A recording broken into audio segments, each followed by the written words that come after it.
Hello everyone. Today in this lecture I am going to explain line by line the famous sonnet 151 by William Shakespeare. But before I explain it, if you are new to my channel then please like the video and subscribe the channel. Let me first tell you the background, theme and main message of this sonnet, and then you will understand it easily. Actually, this sonnet is one of Shakespeare's more sensual and personal ones, part of The Dark Lady. In these poems, he expresses a complex and often conflicted love for a mysterious woman. This sonnet shows how powerful physical desire can overpower reason, morality, and even the soul's wisdom. Shakespeare explores the tug-of-war between body and soul, love and lust. The theme here is that love can deeply affect a person's conscience, but sometimes desire takes over completely. The message? Even when we know better, love can make us act against our higher values, and we still call it love. Let's start it line by line. Love is too young to know what conscience is. In this opening line, the speaker says that love is like a child. It doesn't understand what conscience is. Here, he's using love as something innocent or unaware of moral responsibility. The word conscience refers to our inner voice that tells us what's right or wrong. So basically, he's saying that love doesn't know or care about guilt or moral rules. It's young, impulsive, and acts without thinking of consequences.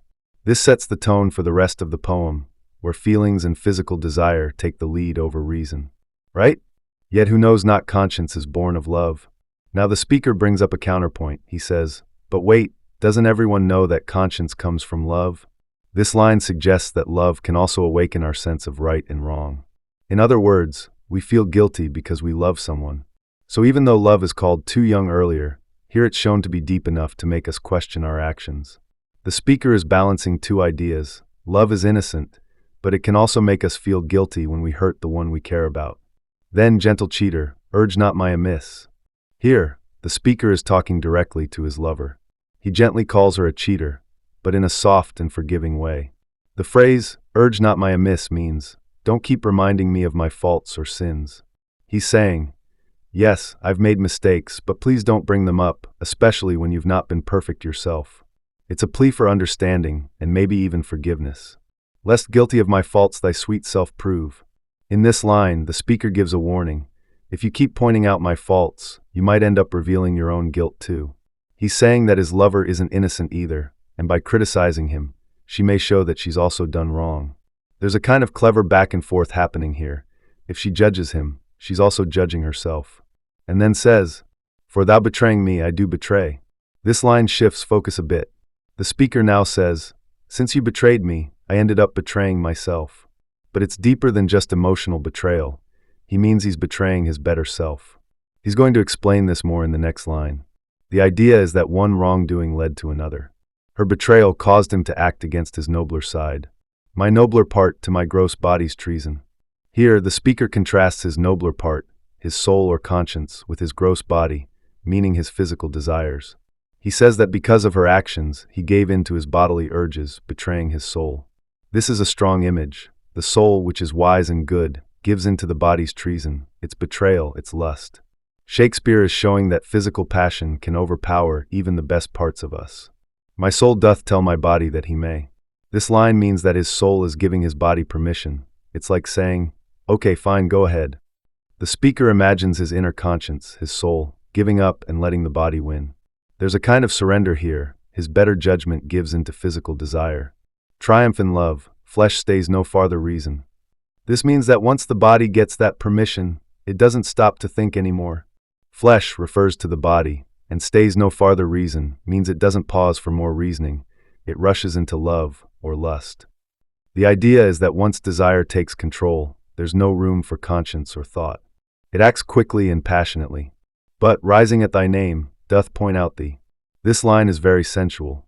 He says that just hearing his lover's name makes his body react physically. It rises, which is a clear reference to arousal. And when this happens, it points out thee. In other words, his body identifies her as the cause and the target of this strong reaction. Shakespeare is using bold imagery here to show how powerful desire can be. As his triumphant prize, proud of this pride. Now he says that his body sees her as its triumphant prize, like a reward for winning a battle. And it is proud of this pride, meaning the body feels victorious and boasts about its conquest. There's almost a sense of irony here. something as wild and physical as lust is acting like a king returning from war. And then says, "He is contented thy poor drudge to be." This line tells us that the body is willing to be her servant, or drudge, even if it means hard work or suffering. Poor drudge means someone who toils and does thankless labor. So his body is totally fine with serving her, being used by her, or constantly longing for her, because it feels proud to belong to her. To stand in thy affairs, fall by thy side. This poetic line suggests loyalty and devotion. The speaker's body stands ready in her affairs, her business, her needs, her love life, and is also willing to fail or die beside her. It's a romantic way of saying, even if loving you brings pain or destruction, I accept it fully. No one of conscience hold it that I call. Now the speaker defends himself. He says, don't think I lack a conscience just because I call her love.